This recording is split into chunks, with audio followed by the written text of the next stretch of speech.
Assalamu alaikum students, I hope you all are fine. Today our zoology class 11th lecture number 6 हमने frog की anatomy शुरू की थी। Frog की anatomy में हमने डाइजेस्टिव सिस्टम ऑफ फ्रॉग पढ़ा था, उसके बाद हमने रिस्पायरेटरी सिस्टम ऑफ फ्रॉग पढ़ा था, उसके बाद हमने लास्ट लेक्चर में सर्कुलेटरी सिस्टम ऑफ फ्रॉग पढ़ा था। ठीक है, आज का जो लेक्चर 6 है उसमें हम फ्रॉग का नर्वस सिस्टम देखेंगे कि फ्रॉग में कंट्रोल एंड कोऑर्डिनेशन कैसे होता है। फ्रॉग की बॉडी जो कंट्रोल और कोऑर्डिनेशन का प्रोसेस करती है वो कैसे करती है, नर्वस सिस्टम फ्रॉग का कैसा है। ठीक है, सबसे पहले जो फ्रॉग का नर्वस सिस्टम है उसको ऑर्गेनाइज्ड किया गया है, डिवाइड किया गया है 3 पार्ट्स में। दैट इज़ सबसे पहले वाला central nervous system. First is central nervous system. Central nervous system consist of brain and spinal cord. ठीक है। Second is peripheral nervous system. Peripheral nervous system consist of cranial nerves and spinal nerves. ठीक है, peripheral nervous system में सारी तरह की nerves आ जाती हैं।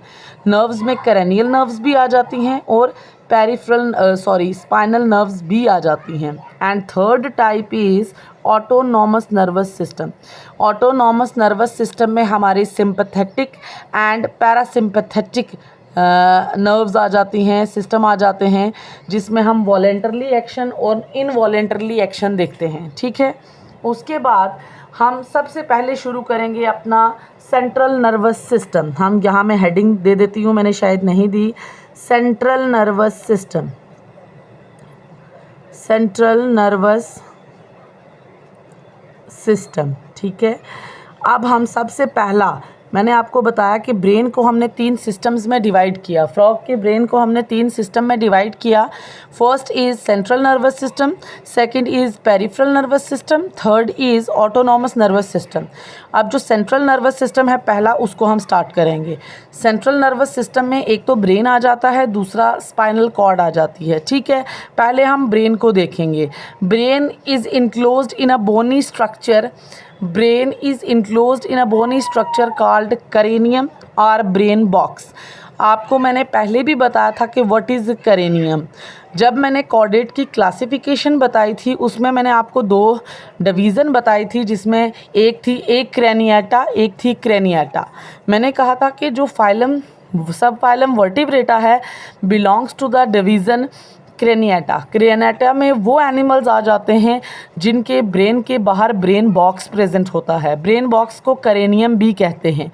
ब्रेन अंदर होता है, ब्रेन के बाहर ब्रेन बॉक्स हड्डियों से बना हुआ होता है जो ब्रेन को प्रोटेक्ट करता है। ठीक है, यही यहाँ पे लिखा, brain is enclosed in a bony structure called cranium, जिसको हम ब्रेन बॉक्स भी कहते हैं। ठीक है, अब ब्रेन को दोबारा से further divided into 3 types, that is fore brain, mid brain, hind brain. ठीक है, अब सबसे पहले हम फोर ब्रेन को देखेंगे कि what is fore brain.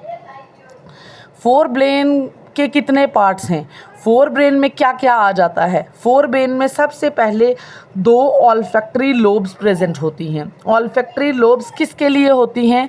Olfactory lobes होती हैं सेंस ऑफ स्मेल के लिए। हमारे, आपको पता है, ये जो भी सेंस ऑर्गन है, स्मेल करना, हेयर करना, टच करना, ये डायरेक्टली और इनडायरेक्टली हमारे ब्रेन के साथ कनेक्टेड है। नर्व्स के through cranial nerves, through sensory nerves हमारे ब्रेन के साथ कनेक्टेड है। अब जो हम ये जो स्मेल करते हैं, जब कोई चीज़ घर में बनती है या किसी भी चीज़ की हम स्मेल करते हैं, ये हमारे ब्रेन के कौन से पार्ट में से कंट्रोल होती है? ये हमारे ब्रेन के, फोर ब्रेन के जो ऑल्फैक्टरी लोब वाला एरिया है, हमारे सेंस ऑफ स्मेल को ऑल्फैक्टरी लोब वाला एरिया कंट्रोल करता है। ठीक है, ऑल्फैक्टरी लोब एरिया कौन से ब्रेन में प्रेजेंट है? फोर ब्रेन में प्रेजेंट है। अब नेक्स्ट है 2 सेरिब्रल हेमिस्फीयर। ये जो सेरिब्रल हेमिस्फीयर हैं, ये किसको कंट्रोल करती हैं? जो भी वॉलेंटरली, वो एक्टिविटीज़ जो हमारी मर्ज़ी से होती हैं। वॉलेंटरली एक्शन को कौन कंट्रोल करता है? हमारे ब्रेन का, फोर ब्रेन का सेरिब्रल हेमिस्फीयर वाला एरिया। ठीक है, थर्ड है डायएन्सेफेलॉन। डायएन्सेफेलॉन क्या करता है? ये जो हमें ठंडा लगता है, गर्म लगता है, पेन महसूस होता है, ये सब कौन करवाता है? ये हमारा ब्रेन का डायएन्सेफलॉन वाला पोर्शन करवाता है। मैं दोबारा से रिपीट कर रही हूँ कि हमारा जो फ्रॉग का, हमारी बात नहीं कर रहे, सॉरी, हम फ्रॉग की बात कर रहे हैं। फ्रॉग का जो नर्वस सिस्टम है is divided into 3 parts, that is the central nervous system, peripheral nervous system and autonomous nervous system. Then central nervous system is further divided into 2 parts, that is brain and spinal cord. सबसे पहले brain enclose होता है brain box के अंदर, कैरेनियम के अंदर, ठीक है। ब्रेन को फर्दर डिवाइड किया 3 पार्ट्स में, fore brain, mid brain, hind brain. Fore brain किस किस से बना है? फोर ब्रेन में 2 ऑल्फैक्टरी लोब्स हैं जो सेंस ऑफ स्मेल करती हैं, 2 सेरिब्रल हेमिस्फीयर हैं जो वॉलेंटरली एक्टिविटीज़ हमारी बॉडी की कंट्रोल करती हैं। डायएन्सेफलॉन है, डायएन्सेफलॉन क्या करता है, जो हमें फील होता है कि गर्मी लग रही है, ठंडा लग रहा है, पेन हो रहा है, ये कौन हमें कंट्रोल करता है हमारी बॉडी का? ये हमारे ब्रेन का डायएन्सेफलॉन वाला पोर्शन करता है, ठीक है। This is all about fore brain. अब हम सेकंड देखेंगे मिड ब्रेन। मिड ब्रेन में क्या क्या प्रेजेंट होता है?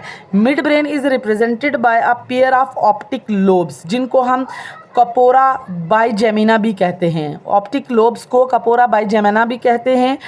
अब ऑप्टिक लोब्स, आपको पता है ऑप्टिक का मतलब ही होता है लाइट के रिलेटेड, सेंस ऑफ साइट, देखने के रिलेटेड, ठीक है। अब जो ऑप्टिक लोब्स हैं वो किससे एसोसिएट होती हैं? सेंस ऑफ साइट से, देखने के लिए एसोसिएटेड हैं। उसके बाद मिड ब्रेन में करूरा सेरिब्राई भी प्रेजेंट होता है। अब ये करूरा सेरिब्राई क्या है? करूरा सेरिब्राई इज़ नथिंग, करूरा cerebri is a band of nerve fibres. Nerves होती हैं ना, काफ़ी सारी नर्व, यहाँ मैं लिटिल बिट बता रही हूँ, काफ़ी सारी नर्व्स ऐसे इकट्ठी होके ऐसे क्या बनाती हैं, ऐसे बैंड सा बनाती हैं। इसी को क्या कहते हैं हम? करूरा सेरिब्राई। ये करूरा सेरिब्राई का काम क्या होता है? ये हमारे जो सेरिब्रल हेमिस्फीयर हैं उनको हमारे हाइंड ब्रेन के मेड्यूला ओब्लंगाटा के साथ कनेक्ट करती है। यहाँ मैंने लिखा भी है, करूरा cerebri is a band of nerve fibres that connect, हमारी जो दोनों फोर ब्रेन के पार्ट है, दोनों सेरिब्रल हेमिस्फीयर को हाइंड ब्रेन के मेड्यूला ओब्लंगाटा के साथ कनेक्ट करती है, ठीक है। ये हाइंड ब्रेन का पार्ट है, सेरिब्राई हेमिस्फीयर ये फोर ब्रेन का पार्ट है। ये जो हमारी मिड ब्रेन में करूरा सेरिब्राई है, बैंड ऑफ नर्व फाइबर्स, ये हमारे फोर ब्रेन को हाइंड ब्रेन के साथ क्या करती हैं? कनेक्ट करती हैं। देन आ जा गया हमारा हाइंड ब्रेन। हाइंड ब्रेन किससे बना हुआ है? हाइंड ब्रेन में सबसे पहली चीज़ होती है सेरिबलम होता है। सेरिबलम का काम क्या होता है? हमारी बॉडी में जो भी इक्विलिब्रियम है उसको कौन मेंटेन करता है? हमारे हाइंड ब्रेन का सेरिबलम वाला पोर्शन, ठीक है। उसके बाद है ओब्लंगाटा एंड अब जो मेड्यूला ओब्लंगाटा है, सेरिबलम तो हमारी बॉडी के में इक्विलिब्रियम मेंटेन करता है। जो मेड्यूला ओब्लंगाटा है वो हमारी बॉडी के जो भी इनवॉलेंटरली मूवमेंट्स हैं उनको क्या करता है? कंट्रोल करता है। जो हम अपनी मर्ज़ी से मूवमेंट्स नहीं करते, जैसे हमारी बॉडी में हार्ट जो लब डब कर रहा है वो हमारी मर्ज़ी के मुताबिक नहीं कर रहा। हमारी बॉडी के एलिमेंट्री कैनाल में इंटेस्टाइनल डाइजेस्टिव जूसेस जो भी सेक्रीट हो रहे हैं वो हमारी मर्ज़ी से सेक्रीट नहीं हो रहे। ये सब इनवॉलेंटरली एक्टिविटीज़ हैं। इनवॉलेंटरली एक्टिविटीज़ को कौन कंट्रोल करता है? Medulla oblongata. और हमारी बॉडी में जो भी इक्विलिब्रियम है उसको कौन मेंटेन करता है? उसको हमारी बॉडी का जो हाइंड ब्रेन का सेरिबलम है वो कंट्रोल करता है। This is all about central nervous system. Central nervous system में जो ब्रेन है ये ब्रेन की डिवीज़न थी। अब सेंट्रल नर्वस सिस्टम की सेकंड जो पार्ट है that is spinal cord. Spinal cord आप देखें, जो मेड्यूला, ये मैंने फिगर बताने की कोशिश की है, ये ब्रेन है। ब्रेन को किसने इनक्लोज किया हुआ है? बाहर से कैरेनियम ब्रेन बॉक्स ने। अब ये देखें ब्रेन का लास्ट वाला पोर्शन, ये जो मैंने डार्क ब्लू कलर से किया है, दिस इज़ मेड्यूला। ये क्या है? मेड्यूला क्या करेगा? एक ये सुराख है, होल है। इस होल से जब मेड्यूला बाहर आएगा ये किस में कन्वर्ट हो जाएगा? ये स्पाइनल कॉर्ड में कन्वर्ट हो जाएगा। किस में कन्वर्ट हो जाएगा? स्पाइनल कॉर्ड में कन्वर्ट हो जाएगा। और इस होल को क्या कहते हैं? फोरामेन मैग्नम कहते हैं। ब्रेन को बाहर से देखें इनक्लोज किया हुआ है किसने, ब्रेन बॉक्स ने किया हुआ है। अब जो ब्रेन का लास्ट वाला हाइंड ब्रेन का लास्ट पार्ट है जिसे हम क्या कहते हैं, मेड्यूला ओब्लंगाटा।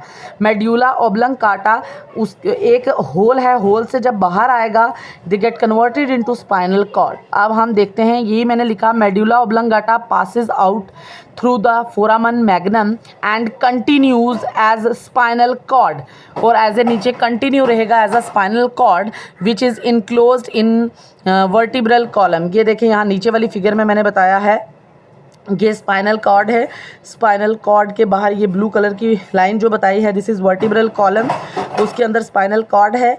ये देखें, ये मेड्यूला ओब्लंगाटा था, जब ये इस होल फोरामेन मैग्नम से बाहर आया तो ये as a spinal cord continue हुआ, ठीक है। और ये करेनियम है, ये बीच में ब्रेन है, ये होल को फोरामेन मैग्नम कहा। ब्रेन से जब ये नेक के पास से यहाँ से जब ये हमारा मेड्यूला बाहर आता है एज अ स्पाइनल कॉर्ड, तो वो जिस सुराख से आता है, जिस होल से आता है, उसे हम क्या कहते हैं, फोरामेन मैग्नम कहते हैं, ठीक है। उसके बाद आपको पता है जो स्पाइनल कॉर्ड होती है वो फ्रॉग में रिफ्लेक्स एक्शन को कंट्रोल करती है। रिफ्लेक्स एक्शन का मतलब कि जो स्पाइनल कॉर्ड है वो एक मिडल मैन की तरह एक्ट कर रही है between the brain and effector. आप देखें, ब्रेन हमारे इफेक्टर और ऑर्गन अलग अलग हैं। हमारी बॉडीज़ में किडनी है, लिवर है, लेग्स हैं, आर्म्स हैं, ये सब डिफरेंट ऑर्गन्स हैं। अब हमारा ब्रेन इन सब ऑर्गन को कंट्रोल कर रहा है, किसके थ्रू कंट्रोल कर रहा है, क्रेनियल नर्व्स के थ्रू, स्पाइनल नर्व्स के थ्रू। अब यहाँ पे हमारी बॉडी में जो स्पाइनल कॉर्ड है वो मिडल मैन का काम कर रही है, ब्रेन दिमाग से इफेक्टर ऑर्गन के बीच का काम कर रही है, ठीक है। This is all about central nervous system in frog, ठीक है। अब देखें, अब जो हमारे नर्वस सिस्टम में फर्स्ट तो था सेंट्रल नर्वस सिस्टम, वो हमने पढ़ लिया। सेकंड है peripheral nervous system. Peripheral nervous system जो फ्रॉग का होता है वो किससे बना होता है, फर्स्ट करेनियल नर्व से बना होता है, ये मैं अंडरलाइन कर रही हूँ, और सेकंड स्पाइनल नर्व से बना होता है। करेनियल नर्व्स वो होती हैं जो ब्रेन के साथ एसोसिएटेड नर्व्स होती हैं। ये मैंने फिगर बनाया, इसमें ये ब्रेन शो करने की कोशिश की है, ये स्पाइनल कॉर्ड शो करने की कोशिश की है। जो नर्व्स ब्रेन के साथ एसोसिएटेड होती हैं उनको कहते हैं करेनियल नर्व्स। जो ब्रेन से क्या करती हैं, मैसेज को बॉडी तक, इफेक्टर ऑर्गन तक लेके जाती हैं, या डिफरेंट इफेक्टर ऑर्गन से मैसेज लेके ब्रेन तक आती हैं, ऐसी नर्व्स को हम क्या कहते हैं, करेनियल नर्व्स, ठीक है। करेनियल नर्व्स का 10 पेयर्स होती हैं नंबर में, 10 पेयर्स ऑफ करेनियल नर्व्स, ठीक है। सेकंड है spinal nerves. Spinal nerves obvious सी बात है किससे एसोसिएटेड होती हैं, स्पाइनल कॉर्ड से।